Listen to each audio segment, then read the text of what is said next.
Welcome, everyone, to Gylee and Friends. This is the podcast where you hang out with game devs and hear about our pixelated shenanigans. Gylee Games is currently in production on Rah Rah Boom, a 4-player co-op beat-em-up about ninja cheerleaders from outer space. Please go wishlist it on Steam.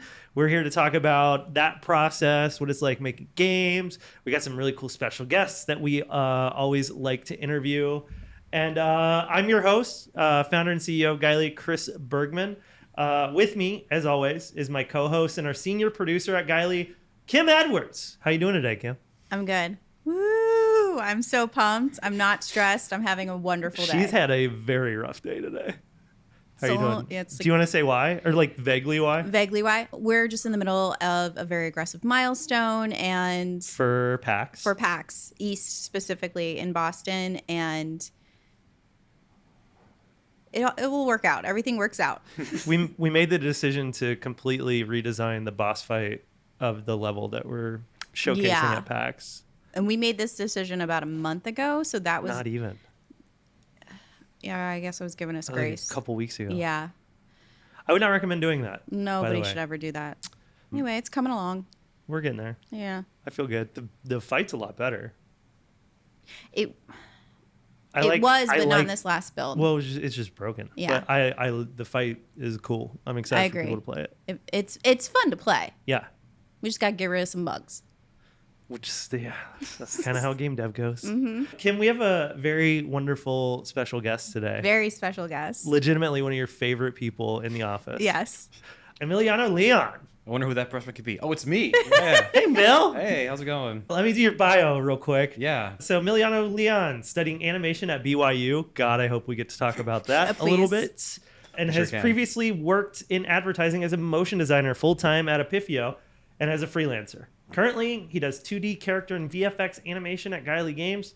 He also speaks Spanish and hails from Southern California. Hello, Mel. Hello, Chris. Or, ¿cómo está, Chris? ¿Cómo estás? Me llamo Emiliano. Me gusta trabajar aquí en Gylee Games. You know. How was your day? It was busy. Yeah? It was, like Kim said, I got not your fault, not Woody's fault. Yeah. Oh, yeah, you were doing stuff for that boss today. Yeah. I was working on the fist. Ryan was like, I got told, like, hey, we need to fix the Bruce fist punch. So I had to go back and I thought it was going to take like only 2 hours.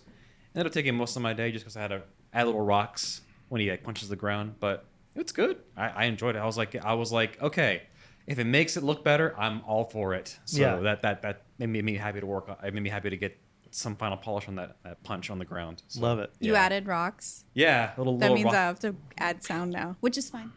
Yeah. Sounds always last. That's not going to get in. Yeah. In time for sure. That's okay. Well, Emiliano, we're excited to interview you about your job as an animator at Gylee. Yeah, I can do that. So can you walk me through sort of the process of hand animating a character or scene for a 2D video game as opposed to, 3D? Yeah. So a scene or a character or like any... Whatever you want to... whatever sounds good. So normally for me at Gylee Games, what happens is that I primarily animate a lot of characters. That's player characters, non-player characters, and effects. And so what happens is that normally we have contractors who do character designs, and some people are people in-house, but they go and do the character designs. And then with the art director and the character designer, the environment artist, they'll go in and kind of make a design like, hey, here's what this little robot guy, the main robot guy is going to look like. And then they give me a design with the color, like kind of like a model sheet, but not a full model sheet, but just like an example of a final style guide of what the character would look like. You hand it over to me. And then we, being the art team, like me and the art director and so, we'll talk to our lead engineers and programmers and say, what is the design? What are going to be the behaviors of this character? Oh, it's going to be like they'll walk, they'll die, they'll attack, and they'll get hurt. And they'll give me a list of behavior of animations, and then they hand it up to me, and then I go in there and be like, all right, well, today I'm working on the idol. So I'll start. So that's how I approach it. Is they give me a list of behavior. I'll get a design for a character. I'll get a list of behaviors, and then I'm in charge of going there and just like animating this character, doing all those behaviors for the game. How did you get into animation? Well, so this goes back to BYU, which I know you're interested in talking about. So at BYU, I went to BYU to study animation for the animation degree, their animation program. I initially wanted to go in as like as a concept artist because I discovered you can get back when I was like I was in single digits, but above 5, so around 8 or so. I was playing a game on the old Power Macintosh. For all you old heads out there, kind of, my first games I would play on the computer were Marathon, Myth from Bungie, and Descent from Parallax Software. And I saw that you could make art for these games, and I was like, you can make games, but you can make art for it. And I remember Marathon seeing these amazing chapter screen like art pieces done by Craig Mullins, and I was like, that is the coolest. Can we swear? Yeah. Yes. That is the coolest shit ever. And so that BYU is coming out, right? Yeah. Yeah, a little bit. Yeah, it's programmed in me. No longer Mormon. I'm an ex-Mormon for you listeners who are listening. I'm sorry to all my friends and family. But they kind of know already. Anyway, the point is, I went in going to study concept art, thinking I want to do concept art. And the animation program at BYU is kind of a generalist program where you kind of dip your toes into all parts of the production pipeline. So you'll learn some storyboarding. Mm-hmm. You will learn visual development, where you do environment painting, develop the look and feel of an animated film. I learned how to do animation itself and a whole bunch of other parts. And when I took my actual concept art, like character design and like environment painting classes, I was like, I fucking hate this. This is awful. I like drawing it, but it was just so tedious, and I would overthink so much. And then when I went to the animation class, I had to make a little flower sack guy or like a little character that I drew. Like, I'm gonna make this person walk, and I was like, this is so much fun. And I like got sucked into it, and I was like, how is redrawing things over and over and over and over and over again? Ironically, yeah, I loved it. It was great because when I'm illustrating, I would overthink my composition, my design, my colors, my value. I would overthink it over and over and second guess myself, and I just got too neurotic over it. But with animation, I could like focus all that like second guessing and like need to make sure it looks perfect. I could focus it on like making sure the movement flowed well together. And I was like, okay, I feel this works. And I remember doing little flip books for fun as a kid. So I was like, oh yeah, I remember doing this. This is kind of fun. And I was like, I guess I'll be an animator now. And that's how I became an animator. And so you graduate BYU, then what happens? Yeah, 2015, I graduate. I meet my then girlfriend, now wife. I meet her at my last year in college. I graduate. I get married. I submit my portfolio to a bunch of people at this expo in LA. It was called CTN, stands for Creative Talent Network. Unfortunately, it's just a cash grab to suck money out of you and poor college kids. But wait, didn't Ryan go to that recently, or did he go something else? No, he went to something else. He went to something else. I think he did go like a couple times. The point is, I went there, and I had to submit my portfolio to a bunch of people who were like, because they do portfolio reviews there, from a bunch of different studios and companies. So I was like, portfolio, just sending it to everybody as much as I can. I got about 4 interviews total. With portfolio reviews, but you're animated, so is it like so are you sending reels to them, or so here's the thing, at the end of when I graduated college, I thought I was going to become a storyboard artist, so I made some storyboards, and I would submit some storyboard portfolio to show some people at the CTN, like, hey, I could be a storyboard artist, you want to take a look? And I got some good feedback. I got some good feedback. I got some bad feedback. This one guy from like Warner Brothers, don't even know his name. He's like, oh, this is pretty good. Yeah, wow, you got your camera angles good. Yeah. He gave me a thumbs up. I was like, oh, I might promise something. Another guy was like, look, bro, look at your portfolio. I see a bunch of squares. I get bored of it. I don't want to read this. I'm sorry, that's just how I am. And I'm like, fair. Jesus. Yeah. And I was harsh. Yeah, and I was like, fair, I get it. You see a bunch of squares, I understand. Because some kids had like, you could press a button and go through pay. You could press a button on an iPad and do that. And I was like, I should have done that. But people from Epifio were there, and they saw my storyboarding, and I also included some supplemental animation to show like I also had a video where I could show people too. Mm-hmm. But they saw my storyboards and they saw my animation. They were like, oh yeah, we kind of like you. And they asked, how would you feel about moving to Cincinnati if we decided to hire you? And I was like, I will take it. Yeah, I will go. It's pleased.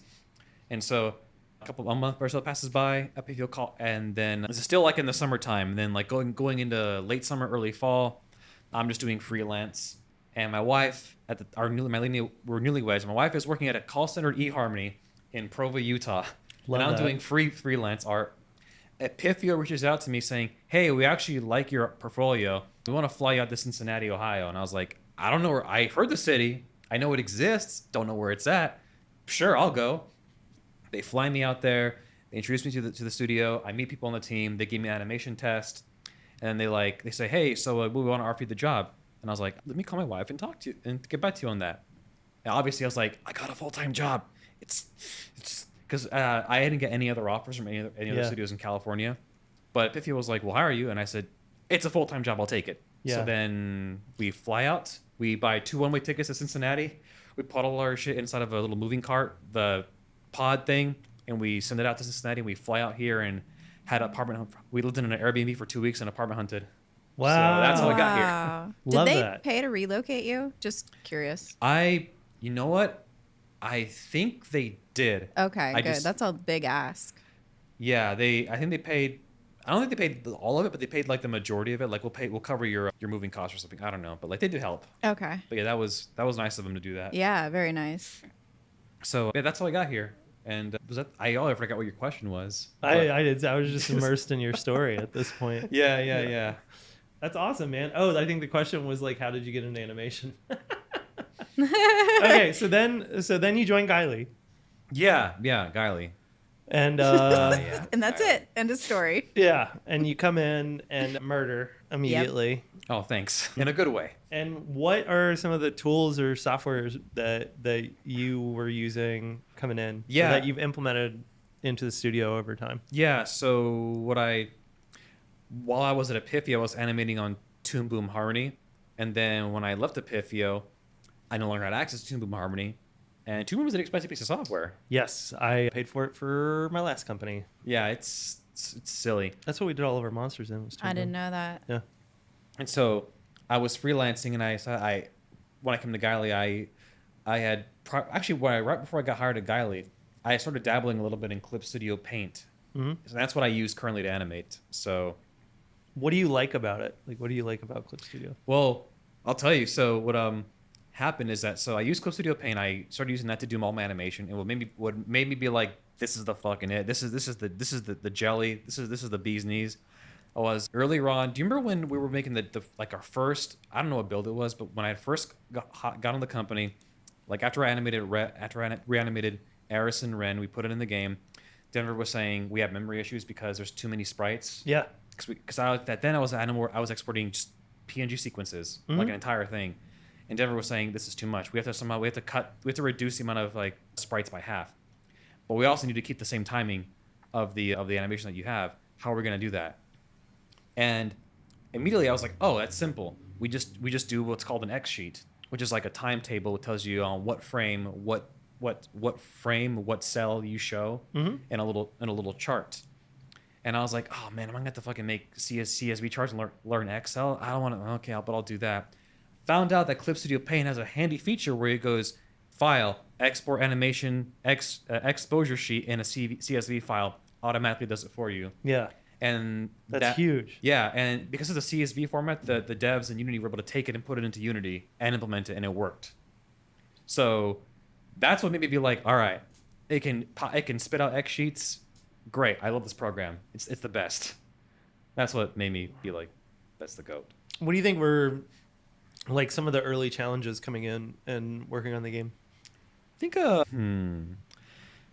I think some of the challenges were like, one was we had a bunch of old animation from old designs and old character designs for like the bad guys, and then we had to and then Ryan went back and like redesigned it to make them look more appealing. Our art director. Our art director, Ryan.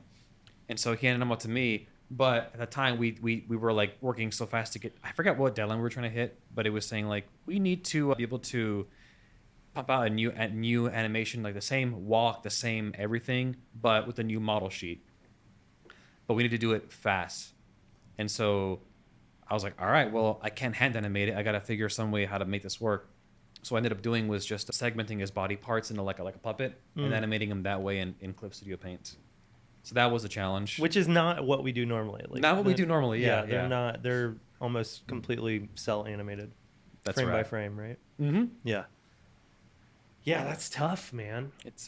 I was like, okay, well, got to figure something out. we have a lot of aspiring game developers and creators that like just hundreds of thousands of people that listen and watch the show. Yeah. And, if you were talking to somebody that was interested in getting into 2D animation in games, what would be some pieces of advice that you would have for them? I would say, first off, download Clip Studio Paint EX.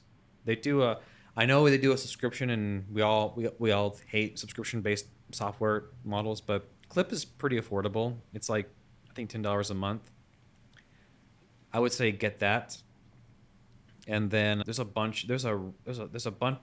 So back when I was in college, they didn't have in the 1980s. In the 1980s, in the early 2010s. So you can see how Anyway, we didn't have we had YouTube and we had all the stuff we have today, but not nearly as many people sharing their tutorials and resources to how to learn and do art. Yeah, totally.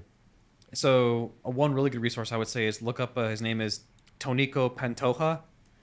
I know it's spelled Toniko Pantoja. He's got his little icon's like a little yellow dog. He used to work at DreamWorks and does a lot of his 2D animation. He does a lot of cool. He has a whole course you could buy from him to how to do 2D animation.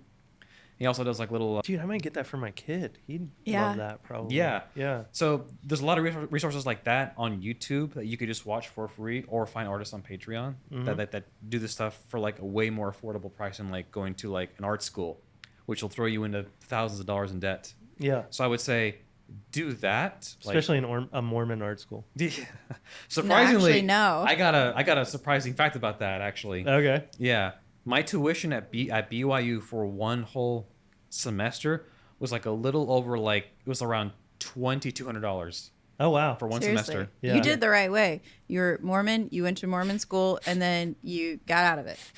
But you just reaped whole- enough benefits. Whole hog. Yeah. Yeah. It was surprisingly cheap Yeah. because the whole church is funded by the tithing that you pay to the church. Yeah, you yeah, remember? yeah. So when I applied for financial student aid, I was like, can I get some money, Mr. Government Man? And they said, yes, take a Pell Grant. That alone, a Pell Grant wasn't able to cover my entire tuition for an entire year. That's cool. So I was like, oh, this is what it's like to have help from Socialism. social. Yeah, exactly. Social help government pay for my education. Why doesn't anybody? We need this more often. Anyway. Yeah. But BYU ironically is cheaper compared to most schools. But I would say if you're just starting out and want to learn more, the guy I mentioned on YouTube, Toniko, is really good for just learning how to get the principles down. And there's a lot more other artists on YouTube who do who are Western artists like myself, but they speak Japanese. They're cool. And oh yeah, I work on anime and I get to do Sakuga animation for anime, and they show you how to use Clip Studio Paint. So there's a ton of resources on the internet that you could just look up and find on your own time, and it's super valuable. Do you how about sort of breaking into the industry, right? So that's helping them grow and learn in their craft. But Yeah. how do you go, let's say you've worked on your craft, you're moderately decent at animation, you've got an okay reel. Mm-hmm. Now what? Yes, this is the hard part because I myself got incredibly lucky because I worked at Epifio and I was working with Ryan. We were coworkers there. Yeah. And then he left. Then eventually you met him. Yeah. And then I left and I was freelancing. And then you guys needed someone to animate, and he knew me and he reached out to me saying, Emiliano, can you help me out? We need an animator. Can you do a test for me? I was like, sure, I'll do a test. And that eventually led to him hey, would you be interested in working full time? And I said, I would actually like to work full time. So I guess have good friends. Have good friends. Yeah, just meet. I don't want to say, I know networking sounds horrible, but it's just make friends with people who are artists and just keep in touch and just be good people, hang out and just do it. Make friends with people. I think that piece is also really important that you just said be good people. Yeah. I agree. I mean- Sorry, I didn't mean to step on you, but also the gaming industry itself is very friendly and welcoming and uplifting. So I feel like just networking itself in that capacity is really helpful. To that end, you're one of the most approachable people. I think what's been neat to see as time has gone on is like we've had new people come in behind you or like after you, and then you've been the guy to like you've been sort of their Sherpa at the office. Like you've made them feel welcome, and at least that's what I observe. Like you're the guy that's making people feel, because I'm not it. I'm an introvert. That's not. Yeah. Ironically, I'm what is called an extroverted introvert. Yeah, ambivert, that kind of thing. Yeah. Ambivert, that's what they're called now. Well, it's like I didn't know that was a thing. I didn't know that either. I always said it. I said what you say. I think like, yeah, because I think about myself in that if I were a new person in this situation, I would like to have someone help kind of like show me the ropes at the beginning. So I was like, okay, well, you know, I want to do that to help people. Like, hey, come in, I'll show you how these things are done. You know, I'll be chill about it. You know, just hey, I know it can be kind of intimidating, but it's actually, you know, hey, I'll show you around, help you show you the ropes, and show you that like, hey, what we do is actually super fun, and you know, there's no need to stress too much about it. Gylee is a cool place to work. Yeah, we have other people to stress about it. They don't need to. Oh my gosh. But yeah, I think like to just kind of like sum it up at the end is like, yeah, like breaking in the game industry is the hardest thing because I hate it. Unfortunately, it really is. It's like it is a lot of it has to do about who you know.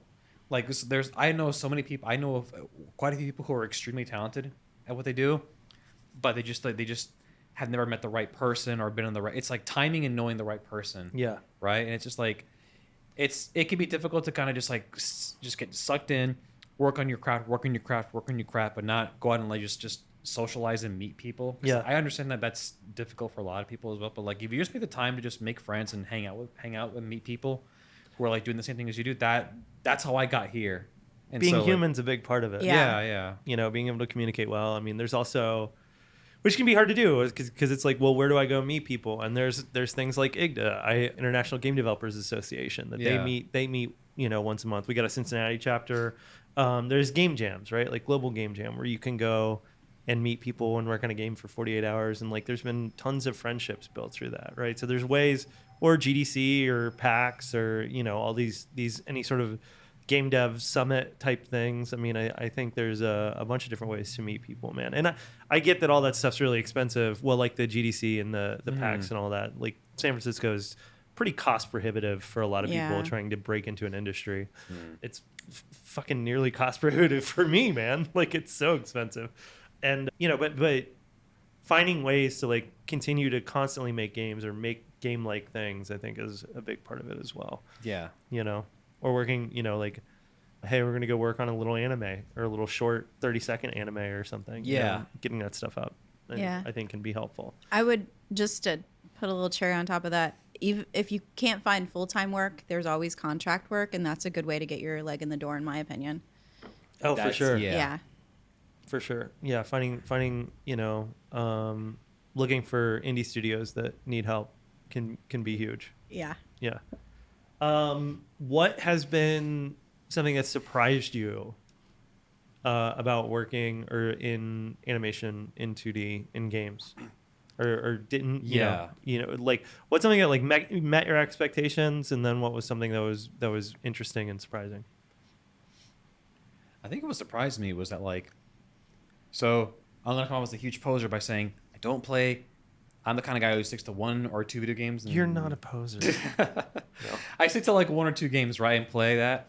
And I don't know much about what the indie scene and what's going on. But like, I was just surprised that like, this is kind of a larger thing in general. Like I knew how competitive animation is in the US generally, but to have a spot like a salary position somewhere as a 2D animator is very rare. Like it's incredibly like a lot of 2D animators, a lot of their work is even 3D is just contract based. Like you'll work from this month to this month on these things, and then that's it. Yep. And then, you know, if they like you and you're doing good, they'll keep rehiring you, which is kind of the name of the game. Yep. But like that's one thing I just was like, oh shit, that's like that's how it works. Okay. That's what surprised me. Another thing that I kind of expected was that like, you know, there's not a lot of audience. If you're gonna throw flack at me, that's fine. But like, there's not a lot of like 2D fully animated cell games out there. No, there isn't. The only one that's because they're really expensive and difficult to make. They're very challenging. Yeah. I would know. Yeah, the couple that comes to mind when I think of like stellar 2D animation that like knocks everyone's socks off is like Skullgirls, the fighting game, Yeah. and like Cuphead. Yeah. Oh, And yeah. Cuphead in particular Cuphead, because oh my they gosh. went all out. They remortgaged their house twice to fund that game, and they were drawing on paper, and then they were scanning it and then putting it in the computer, like trying to keep it as traditional to the pen to paper as much as possible, and it's so cool. They did it. Yeah, they did it. it's amazing. It's beautiful. To that end, like hand animating allows for a high level of detail and craftsmanship. Yeah. But how do you balance that artistic expression with sort of the technical constraints of making stuff for a video game? So here's one that actually like helped me is GDC. I know it's like a trend to be like GDC, but one thing that actually helped me was there was a animation talk from Game Developers Conference. Game Developers Conference. Yeah. Sorry, go ahead. It was some, I don't know their names, but it was some girl who worked at Riot Games. Was it Lana Brzezinski? I don't remember. I think she had black Can hair. we count that, Drew? That's a name drop, right? Oh no, we're not. 0.5. Okay. 0.5. I love Lana. She's an animator at yeah, Riot is Games. she a good friend of yours? She's a great friend of mine. That counts. All right, 1. Yeah, I don't know who, I don't remember who it was, but this Yeah. person was saying like to kind of like sell to that point, they're a 3D animator, but the principle still apply is that like in League of Legends when you have a character like about to do certain attacks, you want when you right click on a guy or press a button, you want the feedback to be instant but feel like it punches, right? Yeah. But a lot of times in animation, you want to have some anticipation before you do an action, right? So this person on the talk was saying when you're animating and you want to have like quick responsive feedback, a good tip is to like have your characters kind of like already be like in a pose that's kind of like anticipating like in their idle or movement. So when you press the button, they like punch instantly. And one of the characters was like, I don't play League of Legends, but it was some dude with a bow, and he's always got his bow drawn. He's always like running around, about to do something. And then when you attack somebody, he just shoots the bow. Yeah. He shoots it, and it's because he's always got his shit like an anticipation. And then you click the button. Pew! Yeah. So like I was like, oh, okay, Yeah, it has to feel snappy. yeah. So that's kind of what I incorporated into that. I incorporated that into some of my animation for the game. Is I like, okay, I'll have some of the enemies kind of like already be ready to like hit a player, or like have the player characters kind of be like in a pose that's more anticipating, so it feels more snappy. Mm-hmm. So Feels real snappy now. yeah. Man, combat's real fun, It is. I have to say. Kim, you got any questions for Mill before we move into the next segment? I find it very interesting the way your animation process is. So in the office, there is a mirror. Now, yeah. finally. Finally, yeah, got it 'em took us a hot folks. minute, yeah. And before that, it was Andrew taking multiple pictures of you, like hundreds, I think. So kind of how does that work for you, that animation process of figuring out movement? Well, yeah, so you are the one, you're doing body movements to try to Yeah. have a better understanding of what you're animating. Yeah. correct? So I just don't like the process of like recording a video. It's all for reference, because like I do that at like a lot of animators like myself. If we're going to be doing something, we need to record, have some reference material to like you were saying, figure out how the body mechanics work and all this other stuff. For this game, I just don't like, it's cumbersome to be like, all right, take a video, I got it. All right, I got to save it, and I got to email it to myself or send it to myself in Slack and put it on my computer, then open it and then put the video open the video, then like scrub through it. Like it's just there's too many steps, right? So I asked Kim to get me a mirror so I could just I can just act out my actions in front of a mirror and just take mental notes. And that's what it's for. It's great though. Yeah. And so I've- you're just doing karate in the office constantly. Basically. Yeah. I mean, But, yeah. sorry, I didn't mean to stop on you. I've seen you watch videos of like ballet, things like that. It's just cool where you need to pay attention to with muscle memory, and the fact that you can do everyone's walk in the office yeah. is really cool. It's Oh, one of my no. favorite things. You didn't know this? No. We all walk differently, which makes sense, but I didn't Yeah. realize. I used to hobble. I don't anymore. What are you doing? Nothing. Don't shit talk. But you pick up on all these little nuances that people do that like I would never notice. And I think that's super fascinating. It's just something that's embedded in your brain. Yeah, my teacher in school, BYU, Her name is Cynthia Hogan. If you happen to watch this, Cynthia, you're the best. I love you. You're the best teacher ever. She Aw, used to that's work. sweet. She used to work in Disney on Aladdin, on Beauty and the Beast. She worked on a lot Oh of the man, the oh, era. Yeah, The era, yeah. yeah. she was working in the era at Disney, like right around there, and she said that like, us animators, we're kind of like creepers. We're like naturally creepy. We're always looking and observing. I mean, and you can't confirm you're Yeah. naturally creepy. Yeah. Confirmed. just we're always just looking at people, kind of like just observing them, how they walk and how they move, and looking at it. And I'm like, I do that. I am creepy. You're not, to me, it's not creepy now I that I know, know yeah, you, it was a but, joke, but- it's really great seeing you do everyone's walk because you've nailed it. And I didn't know we all walk different. I want to see these walks. They're great. Yeah, I'll show Ryan's you. is my favorite, our art director. Yeah, his walk is pretty funny. I'll Yeah. show you after this. Right on. I can't show you listeners, but just Just know it's great. Just- They wouldn't know yet. yeah, Anyway, it's fine. Yeah.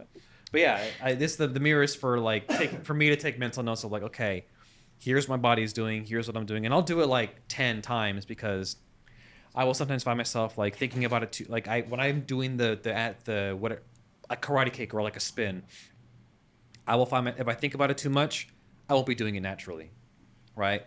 So I gotta just do it over and over and over until it feels like I'm just trying to do it naturally, and then when I feel like I'm doing it naturally by muscle memory, I'll look at the mirror and see what I'm doing, and take mental notes. And then if I have to, I'll have Andrew take a photo of me. But like a lot of it's just looking at the mirror so I can see how my body's reacting to it. I love Mirror it. stuff. Mirror stuff. Mirror yourself. Right on. Well, dude, thanks for coming on the podcast and sharing your wisdom. And then it went like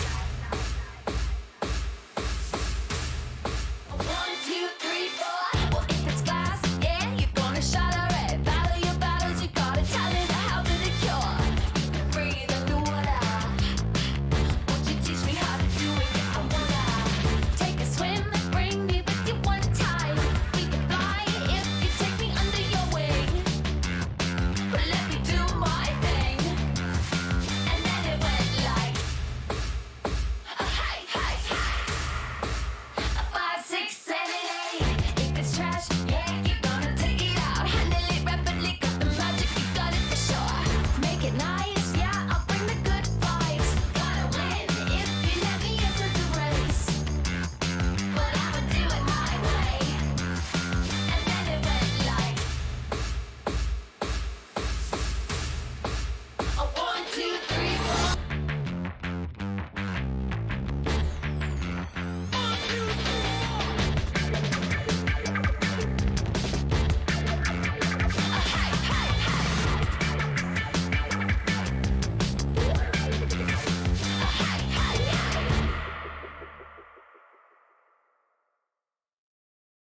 We're going to dive into some news. We like to look at the week in game, see if there's any interesting news. Thus far, there's been a lot of bad news, and we're going to continue that run with this first bit. And that is that Rooster Teeth is shutting down. What? This bums me out so Wait. much. The Rooster Teeth? The, Like, the Rooster the company? Teeth. Yeah. So Warner What? Brothers Discovery, which currently owns Rooster Teeth, What is about- shutting down its Rooster Teeth division, according to a Variety report. The closure of the gaming and entertainment brand will result in layoffs for 150 full-time employees, with additional contractors and content creators losing a source of income as well.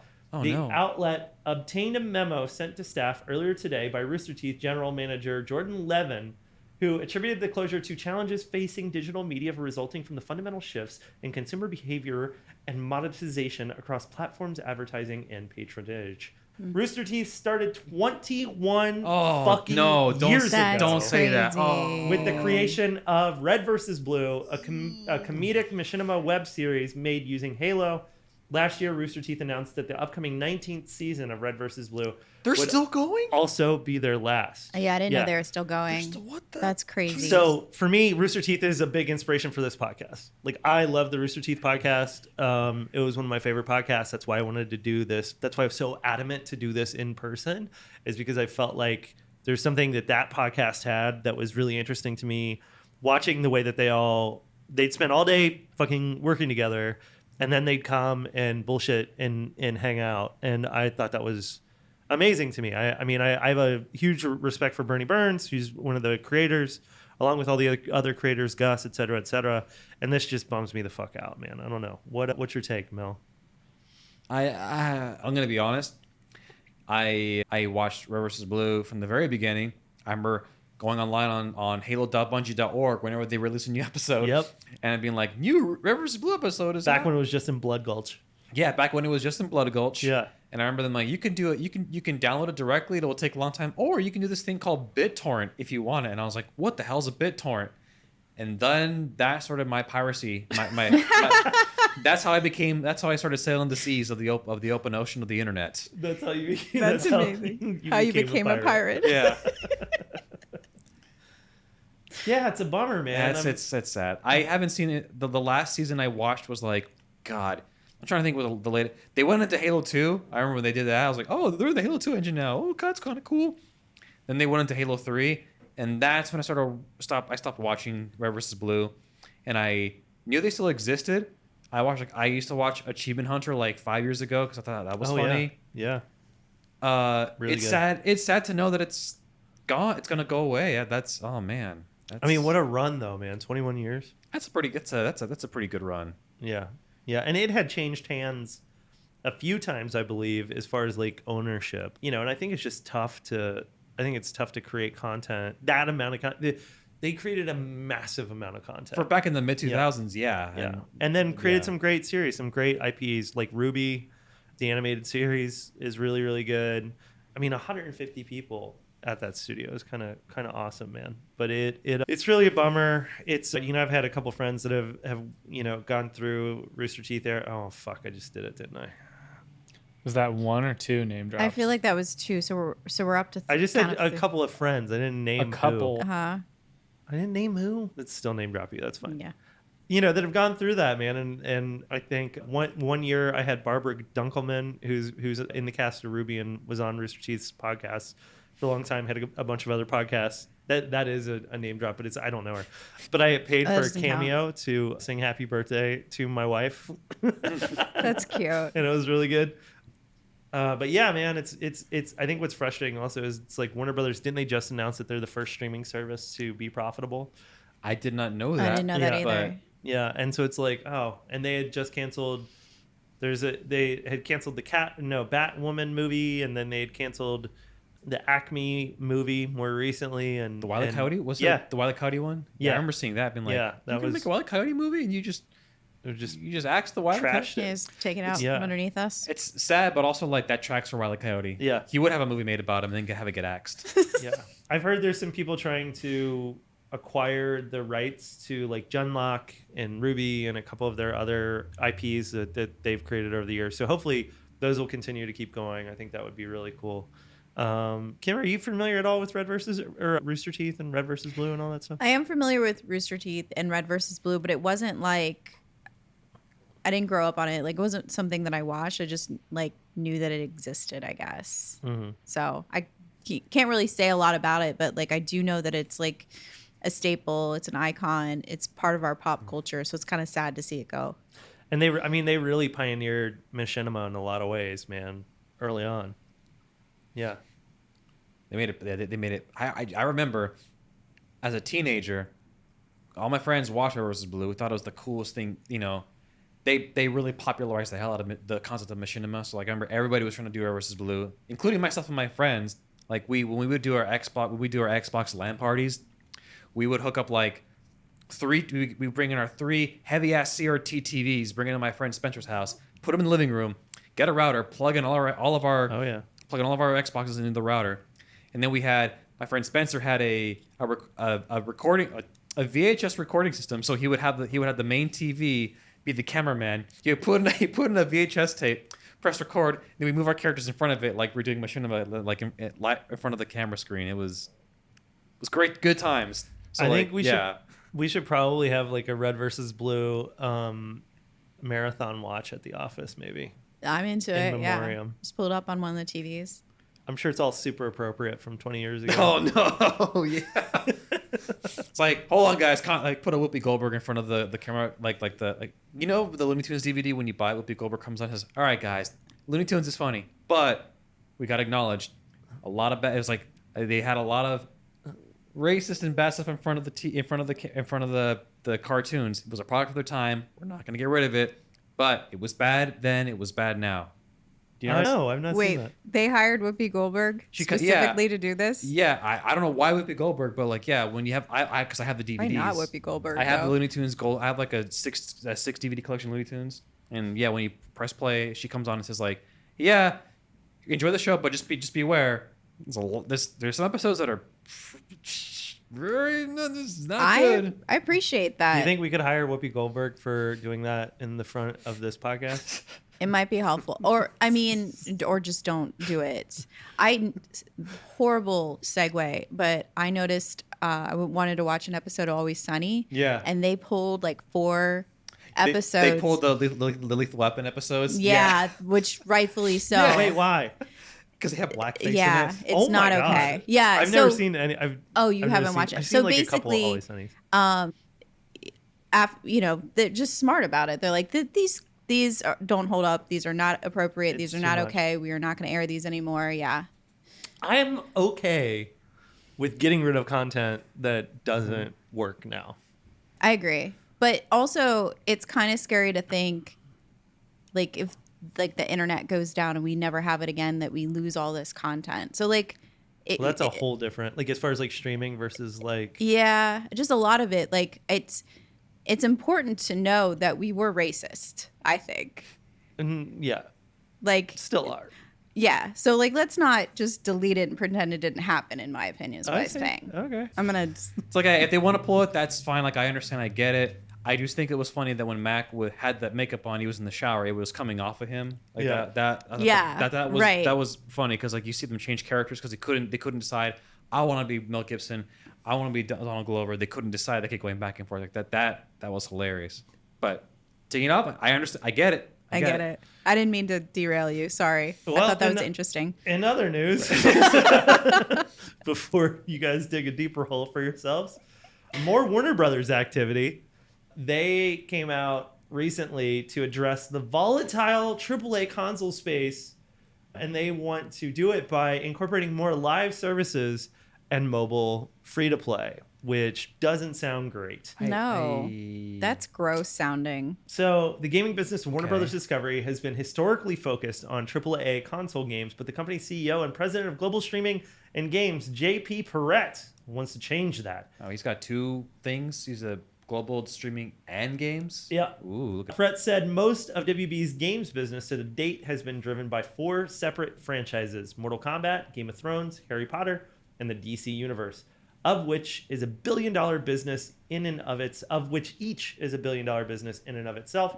The company will move fairly quickly on that front to move over to games as a service and monetizing different ways, with Perrette noting that there are mobile free-to-play games expected to launch later this year that it hopes will start building on that goal.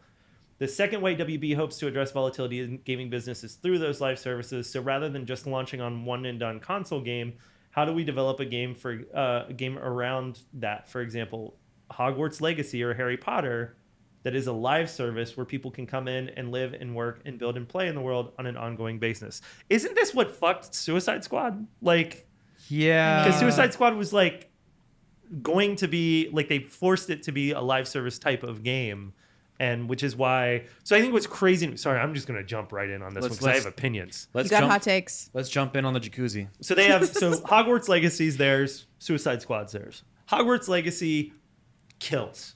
It's this amazing game that does incredibly well. It's a single player game, Is that narrative game. MMO, right? Or just a role playing No, game? no, just a single player role playing game where Oh, you're okay. It is fun. a little kid in Harry Potter world or whatever, going to Hogwarts, Yeah. right? And did incredibly well. Blew expectations out of the water. So they're sitting on a mountain of cash from Hogwarts Legacy, but they spend, probably upwards of 400 million making Suicide Squad, and that game is doing nothing. I think Oh. last night I was on a call with friends and we looked up the concurrents playing Suicide Squad at that point, and there are 208. Oh no! Oh. Wee, ouchie. Yeah. Oh. So all of that cash that they made from Hogwarts Legacy completely gone and evened out by Suicide Squad, right? I don't like, how is live service going to, I mean, I'm all for like, you have these IPs, go create mobile games or whatever, but like your core business has been these big AAA games. I mean, to me, I think the budgets are too big on all of them. I think that's Yeah. the issue. Yeah, it's just they're just there's so much consolidation and like it costs so much money to make a AAA game now. And so you have all this Yes. you have all this capital, all this risk. You don't want to it's like you want to make sure it sells well because you have all this money and time going into it. It costs so much money. You're going to want to be the least risky as possible. So like, I don't know if you're going to make a live service game, like But live service games are fucking expensive to make. Yeah, man. yeah. There's no way around it, and you have to make a live service game fun. And even then, it still has a lifetime, right? yeah. You still playing Destiny? I still do. Okay. Yeah. I got a season pass. I'm like, okay, I'm gonna go fight the dragons, bad guys. Like, ooh, I want to see the story. But I know I have 1,400 hours in that game, and I'm finally starting to be like, I think I'm getting tired. I'm getting tired of the game after 1,400 hours. That's a long time. That's a long. Yeah. My next highest game on the PC is Dota 2 with almost 900 hours. I am ashamed to admit 900 hours of Dota 2, but I haven't played that game since like 20. Another Yeah. live service game, though. Yeah. Oh yeah. I guess it would kind of count as a live service. Yeah, game. it would very much count as live service. Wait, what game? Dota 2. It's like a League of Legends. Oh, okay. Kind of. It's a MOBA It's a MOBA. Okay. that Valve makes. Yeah. Would you count League of Legends and those mobile games? Those to are be live live service. service. Okay. Yeah, for sure. I guess Which it like makes sense, I mean, I yeah. get those are cheaper because the gameplay loop is smaller and tighter. Yeah. Right? I mean, I think. Yeah, I think what bums me out, dude, is like, and then even Helldivers 2, I would consider a live service game, right? And that's a budget. I think the budget for that was like 50 million or something, which is really, really small for a first party Sony game. They're not owned by Sony, I guess, but there's an example of, to me, like how you can budget a game correctly and then have a ton of success. Like, make good games, guys. Suicide Squad could have been good. Why wasn't it, in your opinion? Hmm. Oh, is that a heated question? Well, I know I don't like talking shit about games. 'Cause Yeah, I making know. games is hard. Right. It is very hard.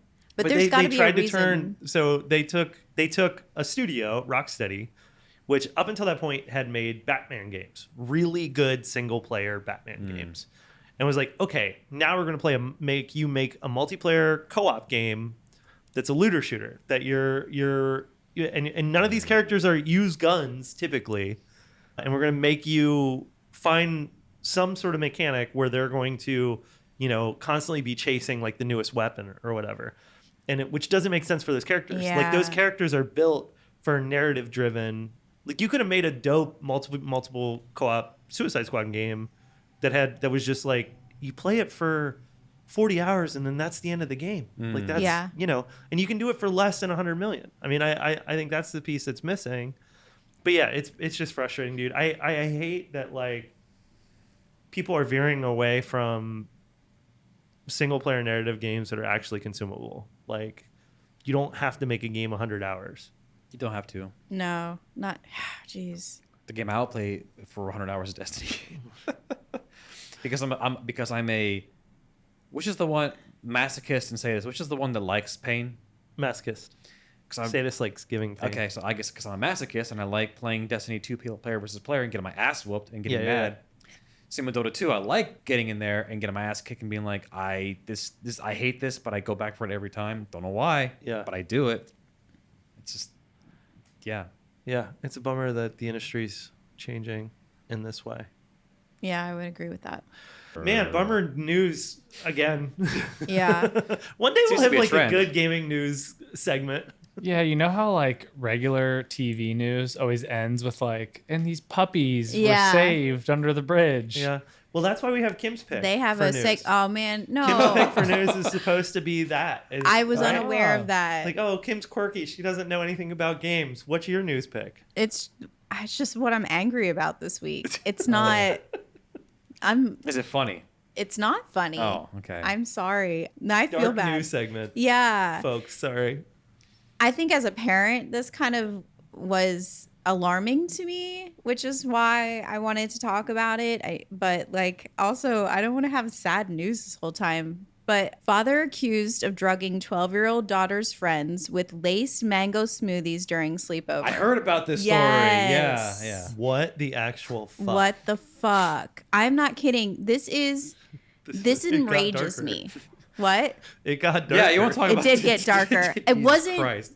it wasn't my intent to get dark, but like I think this is a very important topic because like it makes us as parents so concerned about sending our kids over to sleepovers. Like you really don't know these people.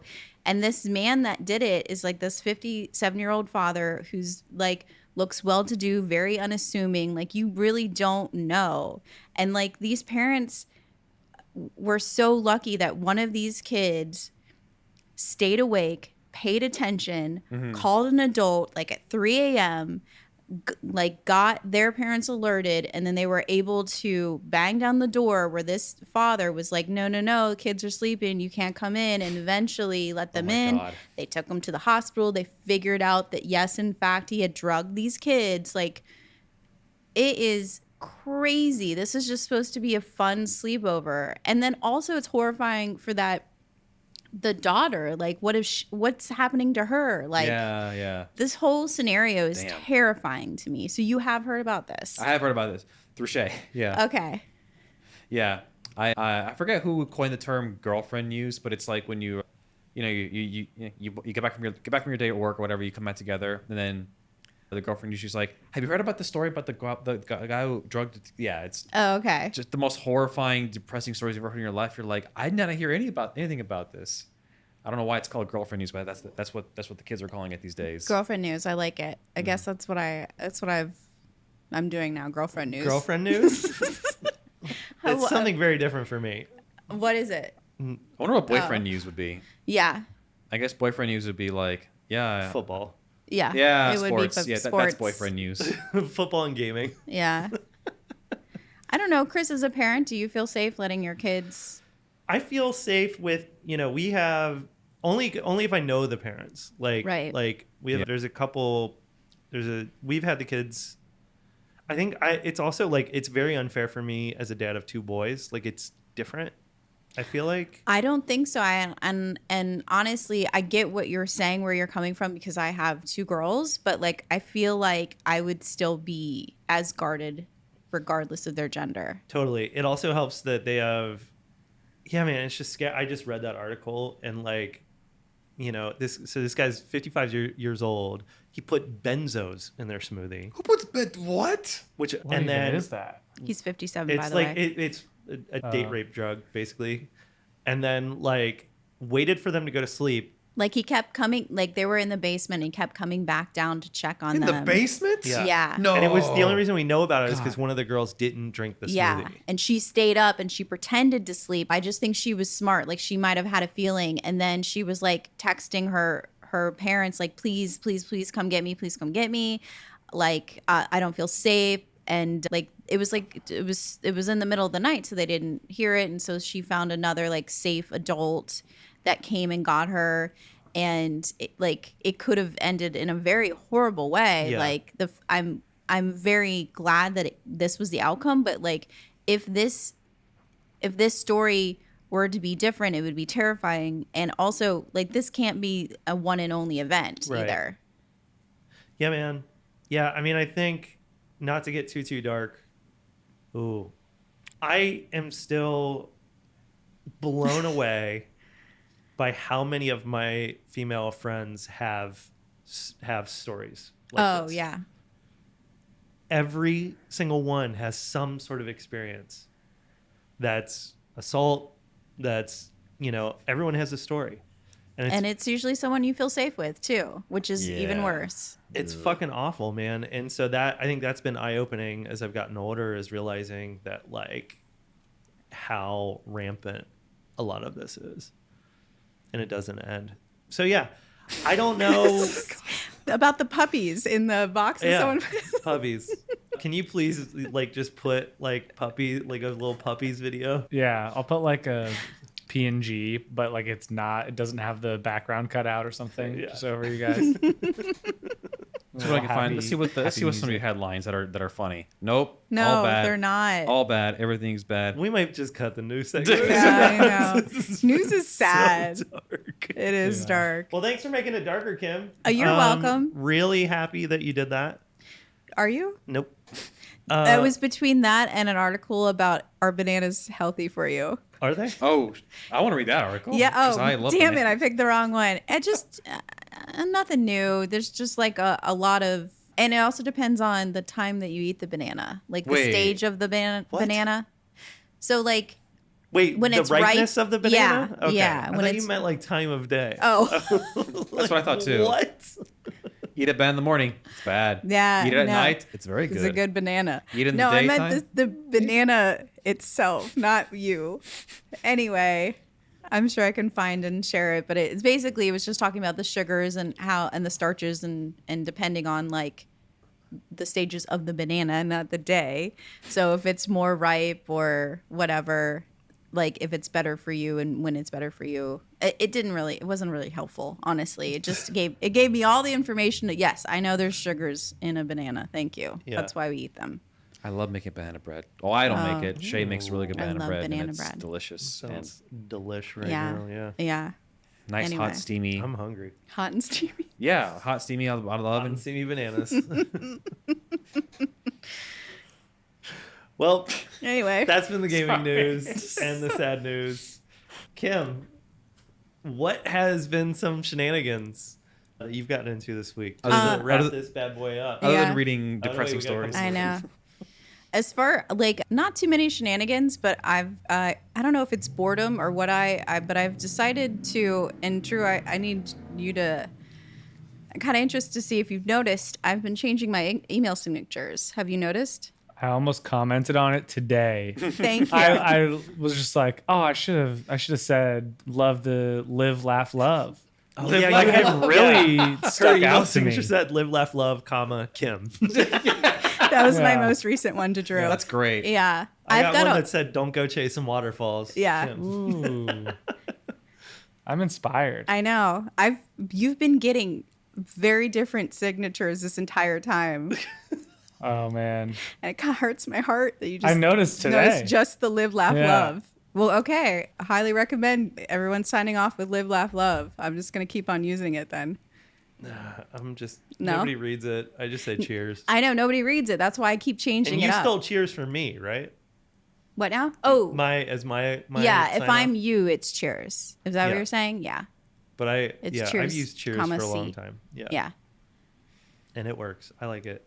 I just checked, and this is kind of messed up. It's like that part in the movie when you see the other half of the story. You know, Are you seeing old You're just looking. live, laugh, love. Appreciate your time and energy. Catch you on the flip side. Cheers. There's another email chain with Ryan. I was messing. Ryan didn't catch it either.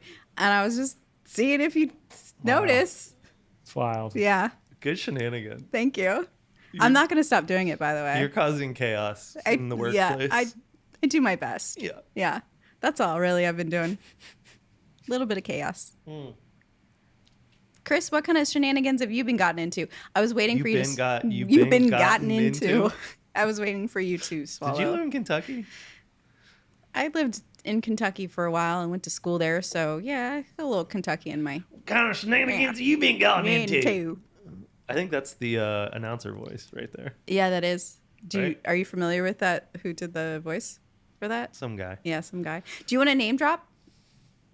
Oh, as far as my shenanigans? Yeah. That's mostly what this is. Yeah. This Yeah. is mostly an opportunity to name drop. Wait, Emiliano is not filled in on the name drop, and we keep going back to it, and I feel like we need to tell him what's going on. Well, why don't you tell him, Kim? So a few episodes ago, we had Glenn Platt on, who's a good friend of ours, both of ours. Thank you very much. And he He's called more my Chris friend. out on all of his name dropping because he's always like, my good friend in the games industry, or I happen to know this Yeah. really famous person, which does he not do that a lot? Yeah, I'm okay. just a little happy bit. I know these people. I Yeah, feel it's proud. fine. So now we're just good. counting it every time he does it. It's like the South Park episode when someone says shit, you just has a little tally mark on the down bottom right corner. Yeah. Yeah, That's exactly I it. see. Anyway, I hung out with my friends Sean Kittleson and Christian Spicer earlier this week. Okay. We're called the Veggie Boys. The That's Veggie what we Boys. go by because they're both vegan. Oh. So I had hopes. So Sean Kittleson, writer on Mortal Kombat 10, Mortal Kombat 11. He was at Skybound for a long time and then just recently moved over to Skydance. Huh. And then Christian's a writer on Rah. Yeah, he is. He's also the host of Gaming Podcast DLC. He's a comedian as well, a very funny comedian. And these are two people that genuinely like fill me up, I come out of spending time with them feeling extremely grateful that I have friends like that, and just like really connected. But they both live in LA, so we don't get to hang out a lot. And I was planning on going to LA, like this week ish, but because I have to go to GDC, And PAX. and PAX, I didn't want like that much back-to-back travel, so I canceled my LA trip. And they were kind enough to be like, well, let's get on the Zoom, baby, and have a virtual meetup, man. And just, I hope everyone out there has people that they can, that are peers in some shape or form, and can, talk about the challenges that you might have at work, and they can relate and empathize, and so really, really value them. And we just chit-chatted for, probably like 2.5, 3 hours That's awesome. on Zoom. So it made me really happy. So I hung out with them. I also went to Sudden Death on Saturday, which is a EDM producer. He was playing at Bogart's. Nick and I decided to go to that sort of last minute. He's like a dubstep, very wubby, very loud. Drew, how would you describe Sudden Death? I feel like that covers it, right?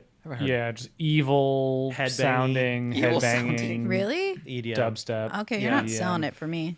No, I mean, we were like, wow, we're just like, we need a good old fucking show. Like, it had Oh. just been too long since we've been to a show. So we go to the show and then find out that the afters are at Oddfellows, which is one of our favorite local bars. It's like 2 doors down from where we're at right now.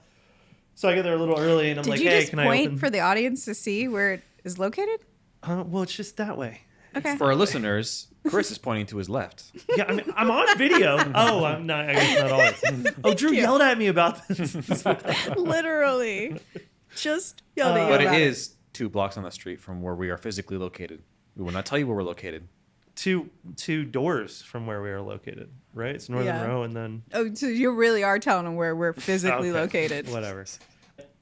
And yeah, but I went to go to the afters. I got there early and I was like, hey, can I open at the afters? And they're like, yeah, dude, get on it. Let's go. I didn't know this. And I went down there and started playing. Nobody was really there. It was like very, very early.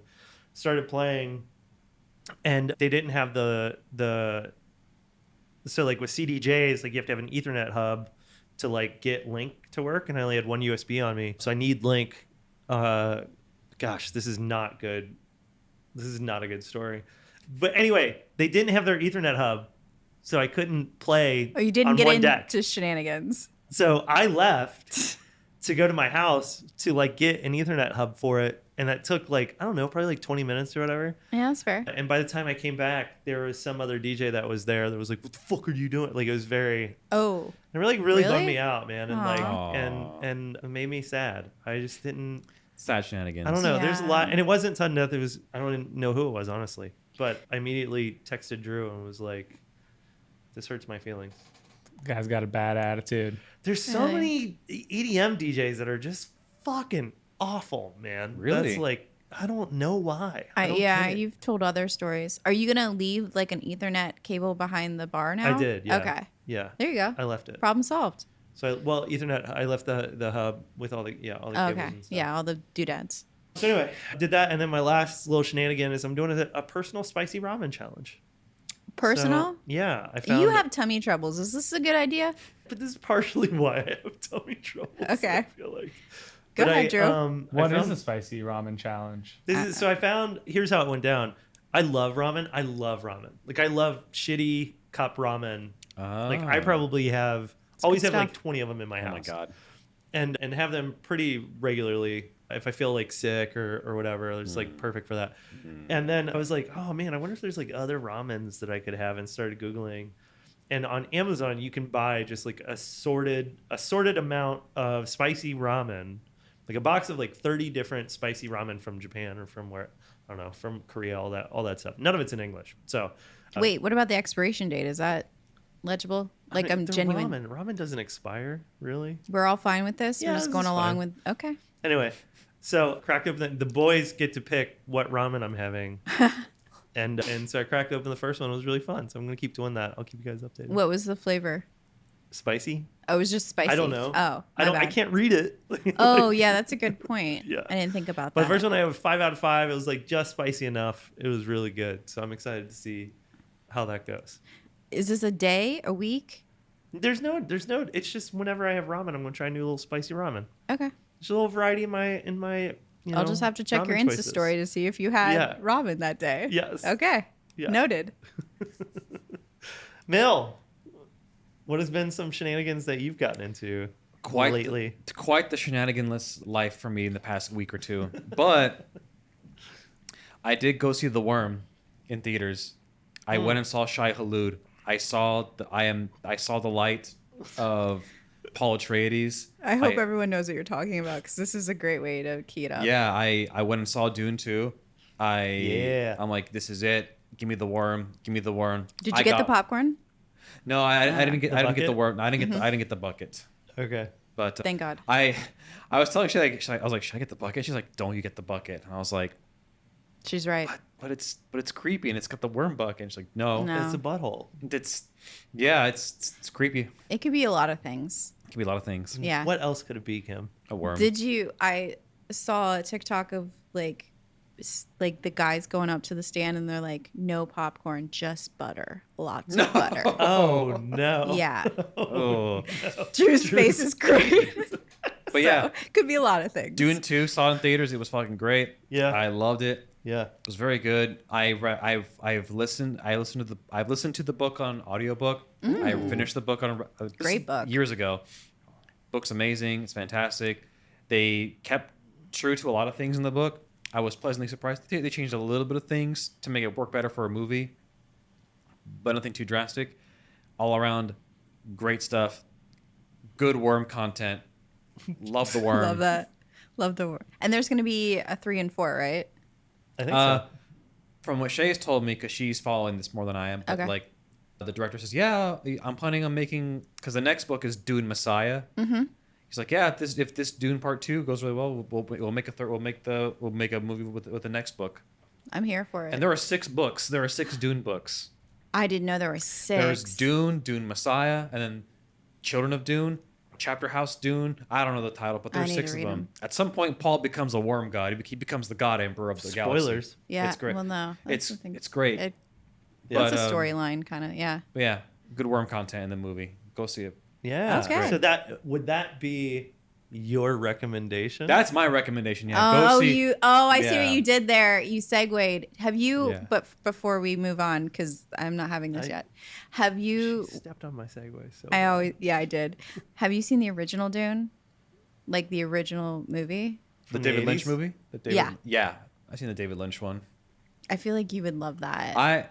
I think aesthetically, I like the David Lynch costumes and designs and set pieces more than this one. Agreed. But the story itself is not done great because there's so much in Dune. They shoved that David Lynch tried to shove Yeah, into they one pushed film, and it. it wasn't that great. I agree. But the new Dune, the Timmy Shamalama, whatever his name is, and Zendaya, this Dune Do I correct did you? or great. just go? Did great with the story. The visuals were great. But yeah, I all around great stuff. So go see The Worm. Go see the Lisan Al Gaib. Go see it. yeah, I very much plan on seeing it. I'm waiting for a time where I can have my boys watch the first one because I want to Yeah. rewatch the first one. Yeah, anyway. it would help to watch rewatch it. And then we're gonna go see the second one. So I'm very excited. Good recommendation. Yeah, it's great. Kim, do you have any recommendations for this week? I do, but mine's like I'm behind the times. So the movie Yesterday just came out on Netflix. Oh, it's called Yesterday. Yeah. Okay. Wait, Uh, the Beatles movie? Yeah, have you seen it? I have not, but I'm aware. Anyway, so the movie yesterday is about the Beatles. And basically, the premise is what happened if the Beatles never existed, but some people remembered some of their songs. Oh, or I have whatever. seen trailers for this movie. Yeah, it's great. It's phenomenal. Love the idea. And just kind of like, I love a movie I can sing along to, you know? Like a musical? Like a musical. It is kind of, I think that, I feel like these movies are in their own specific genre because it's also musically like inclined. Like it gives you all those great songs that we all know and love. Yeah. I have a musical hot take. Yeah. It's not actually a hot take. I do not like it when musicals where they sing every single line of dialogue in a movie. I don't like that. You can like, for example, Frozen is a big example. When you watch the movie Frozen, they literally sing almost every line of dialogue in that movie. I didn't know that. Yeah, and it's annoying as hell. That's a musical. Yeah. It is, but it's a bad musical. In my opinion, a better one is something like The Sound of Music, where you can Okay. have actual normal character interactions and dialogue like a normal movie. I like musicals. Where I they like have all the- musicals. all the singing. But I Really? hated La Oh, La yeah. Land. What? You La La hated Land? La La Land? That's the worst movie ever made. Are you kidding me? Whoa. What? I haven't seen it. Don't watch it. It's gross. It was great. It's horrible. It was great. Hot takes about musicals, Drew. As a music guy. Musical hot Yeah. take. Do you like musicals? No, I don't like musicals in general, but I can appreciate them. Okay. No. I don't Okay. enjoy them. I I don't did like your think La La answer. Land was really good, though. Yeah, La La Land was What? great. That was a horrible movie. I also thought Frozen was great. Yeah, I Frozen like is Frozen. clearly Yeah, I great. really like Frozen. Yeah. I mean, it's got I good get what you're songs, but saying. yeah, just Yeah, It's I like- was a theater kid, so I love musicals. Yeah, I Chris, hope- what is your recommend? Oh, I just read it. What's your recommendation? So Man. recently, I'm just like I'm just like every other millennial, where I'm devolving into my childhood as much as possible. Because now you can afford the things you couldn't have as a kid. Yeah. So I've been getting back into action figures. I mean, I've been buying action Ooh. figures for my kids for a long time, but like there's like these higher end action figures. And so the Mayfex are the ones that I'm really kind of diving into. So they have like Hot Toys, which is like $300 a figure or $150 a figure. They're like fully posable. They're like 12 inches. They're like 12 or 24 inches. I think 12 inches they have all roughly. the articulation Yep. points. Mhm. Yeah. That's those are- cool. And it's like cloth outfits, and so it's really fucking cool. So I'm not there yet, but Mayfex action figures have been really so we have an X-Men cabinet at our office, and the first one that I bought was that Magneto. I put a Magneto Is up. that what it is? Yeah. Those were- And it's because his cape's like fully posable. that and was shit. Yeah, that it was is actually cool. really cool. Yeah. So I went and I'm like, but he looked lonely up there. And so I went and I found, and they're not all Mayfex. There's some Marvel Legends, blah, blah, blah. But I found all of the player characters, except for Dazzler. I haven't been able to find Dazzler yet, that in their costumes that they are in the game. Ooh. Ooh. And so I'm going to put them all up there too. And then what I want is for the team to be able to like, somebody reposed him That was me. already. Yeah, I That was- assumed yeah. it was you. Yeah. Yeah. Because you're you. But I want to be like, I want to put like little posts that's like, repose these guys or Yeah. like, tell a story or whatever. But yeah, I'm just like, you're dropping like $50-$60 or, it's not much when you have disposable income or some disposable income. Yeah. And it just gives me so much joy. It makes me very happy. Emiliano, Yeah. What? where can people follow you online? And is there anything in particular you'd like to plug? But if you want to see and follow me or whatever, you can follow me on Instagram. It's just Emiliano Leon, and you could see my little face on there, and it says 2D Animator at Gylee Games. There we go. So There yeah, we go. Instagram. You can go there. Follow you can Mil see on Insta. you can see my little adventures and my when was my last post? 2022. Oh man, you're current. Yeah, I am. I'm so Okay. current. Kim, where can Please, people find you? please don't follow me. Thank you.